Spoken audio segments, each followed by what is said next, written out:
आज हमारे कंधों पर हमसे ज्यादा बड़ी जिम्मेदारियां रखी गई। प्यार के दुश्मनों ने हम पर इतना सा भी रहम नहीं दिखाया, लेकिन हमने हार नहीं मानी। ये जिम्मेदारियां अच्छी तरह निभाई, जिससे मालिक को हम पर पूरा भरोसा हो जाता है और हमें नया ट्रैक्टर इतनी ठंडी में नहलाने के लिए भेज देते हैं। और यहाँ पर हमारा सीआईडी वाला दिमाग काम आता है। हमने यहाँ पर सोचा कि ट्रैक्टर को नदी में ऐसे ही घुमाते हैं, वो अपने आप ही नहा लेगा, लेकिन ट्रैक्टर को कुछ और ही मंजूर था, उसको पूरा ही नहाना था और उसने वही किया। अब इसमें हमारा क्या कसूर है बताओ? लेकिन मालिक ने हम पर पूरा भरोसा किया, इसलिए हमने भी तय किया कि हम अपने पगार नहीं लेंगे। इसी शान के साथ इसी क्षण यहाँ से भाग जाएंगे। लेकिन हम गलत थे। मालिक हमें फ्लाईओवर पर ही पकड़ लेता है और फिर इस मेसी की तरह हमें तड़पा तड़पा कर धोया जाता है। हमने मदद की गुहार लगाई, लेकिन कोई माय का लाल अभी तक पैदा नहीं हुआ था जो हमारी मदद करे। इसी के साथ हमारी ये जॉब भी चली जाती है। फिर हमें कोई काम नहीं देता था, इसलिए हम अपना खुद का ड्राइविंग स्कूल खोल लेते हैं। हमें अपना पहला कस्टमर भी मिल जाता है। उनको थार सिखाते ही हमारा 20 मिनट पहले खोला हुआ इतना बड़ा कारोबार बंद हो जाता है। फिर वापस हमने गाँव की ओर रुख किया। मेरे बाप दादाओं ने मेरी वसीयत में सिर्फ साइकिल छोड़ी थी, जिसे लेकर मैं और मेरा भाई बड़ी खुशी से खेतों में मजदूरी करने निकल पड़े। लेकिन यह मतलबी दुनिया से हमारी ये खुशी भी नहीं देखी गई।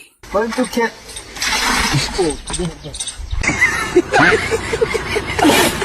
आज हमें स्टंट करने की बहुत तलब लगी। हमको जो मिला उसी के साथ हमने स्टंट शुरू कर दिया। लेकिन मुझे क्या पता था कि स्टंट मुझे निपटाने की साजिश करके आया है। लेकिन हमारा भी सीआईडी वाला दिमाग था। सही टाइम पे हमने एग्जिट ले लिया। तभी हमारी नई जॉब लग जाती है और मैं निकल पड़ता हूँ। तभी मुझे दिखाई पड़ता है भगवान का एक और नया चमत्कार। ये गाड़ी भाई का कहा नहीं मान रही थी। भाई ने बाहुबली की तलवार से उसकी गर्दन उड़ा दी। थोड़ी देर तो हमारा भी दिमाग चकरा गया। आखिरकार हम अपने जॉब पर पहुंच जाते हैं। आज हमें इस क्रेन को झूला झुलाने का काम मिला था, क्योंकि ये छोटी बच्ची रो रही थी। हमने इसे थोड़ी देर झूला झुलाया। उसके बाद पता नहीं क्यों उसने मुंह फुलाया और उस बड़ी क्रेन का डंडा ऐसे टूटा जैसे हमारा करोड़पति बनने का सपना टूटता है। इसी के साथ ये जॉब भी हमारी चली जाती है, जबकि मैं तो लटकने वाली छोटी बच्ची का ड्राइवर था। मैंने भारत वापस आकर देखा तो यहाँ पर बजरी माफिया पुलिस के साथ रिस्की गेम खेल रहे थे। तभी मर्सिडीज का चौरा 735 AK-47 लेकर बीच में आ जाता है, जो कई सौ पेड़ों के सर दर से अलग कर अपने आप को बहादुर समझ रहा था। लेकिन बहादुर तो ये भाई साहब थे जिन्होंने बाइक को घोड़ी समझ लिया था और घोड़ी बनाकर पकड़ रखा था। मुझे दूध की चिंता थी, लेकिन वो नहीं निकला। हालांकि यूरिया को हम नहीं बचा पाए और अचानक मैं आसमान में पहुंच जाता हूँ। यहाँ पर ए मैडम जी गलती से गिर जाती है। मैं उसे बचाने के लिए कूदने वाला था, तब भी मम्मी आके थप्पड़ मार के बोलती उठ जा कल मुँह। और उठकर जैसे ही मैंने अपने आप को देखा, मैं शौक हो गया। मेरी हालत इस बोलेरो पिकअप जैसी थी। खैर अब मैं दूसरी जॉब ढूंढने के लिए निकल पड़ता हूँ। मिलने के बाद मिलते हैं।